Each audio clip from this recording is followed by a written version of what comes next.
السلام عليكم ورحمة الله وبركاته. سلام ወንድማችን እዚህ አንድ ጥያቄ ይጠይቃል። ምን ይላል? አላህ ያለው ላይ ቀር ዝም ብዬ በሆነው ባልሆነው እጨናነቃለሁኝ። እስኪ አንድ ሐዲስ ንገረኝ ይላል።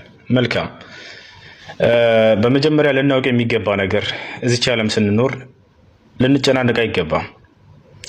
አምላካችን አላህ እንድንጨናነቅ አይደለም የሚፈልገው።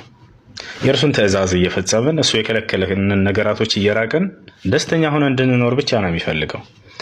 ሰይጣን ነው እንድናዘንና እንድንጨናነቅ የሚፈልገው። ኢንማ ዩሪዱ ሸይጣን ሊየሕዙነ አለዚነ አመኑ ይላል አላህ።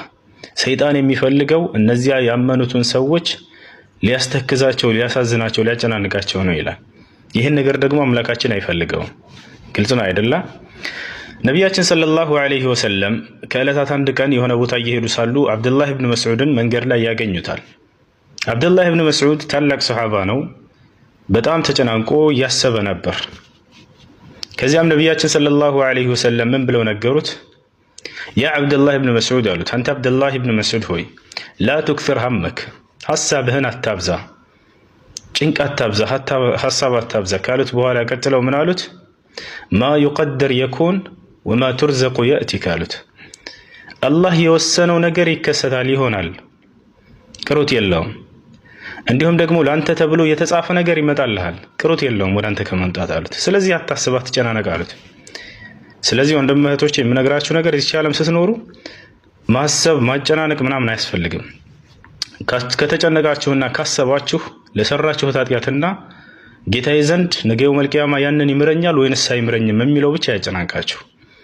ከዚያ ውጭ ላለው ለዚህ ዓለም ህይወትና ከሰዎች ጋር ለሚኖራችሁ ግንኙነት ፈጽሞ ልትጨናነቁና ልታዝኑ አይገባም። ኢማሙ ሻፊዒ ምን አሉ? አስሊሕ ማ በይነከ ወበይነ አላህ ወላ ቱባሊ ቢናስ፣ በአንተና በአላህ መካከል ያለውን ግንኙነት አስተካክል በደንብ አድርገሃል።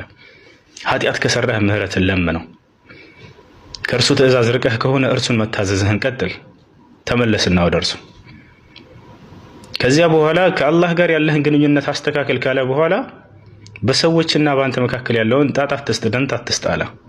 ብዙ ጊዜ የምንጨናነቀው ሰዎች ስለኛ ምን ይላሉ፣ ሰዎች ስለኛ ምን አሉ፣ ሰዎች ስለኔ ምን። እዚች ዓለም ላይ ስትኖር ባለው ህይወት ትጨናነቃለህ። ይህ ሁሉ አያስፈልግም። የፈጠረህ አላህ ነው፣ የሚተሳሰበህ እርሱ ነው። ከእርሱ ጋር ብቻ ያለህን ግንኙነት አስተካክል። ስለዚህ ልትጨናነቅ አይገባም።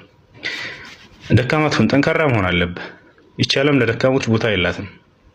የግድ ጠንካራ ልትሆን ይገባል። ማንም ሰው ጠንካራ ያደርግህም ራስህ ነህ። ለሀሳብ ለጭንቀት ራስህን ዝቅ አታድርግ። السلام عليكم ورحمة الله وبركاته.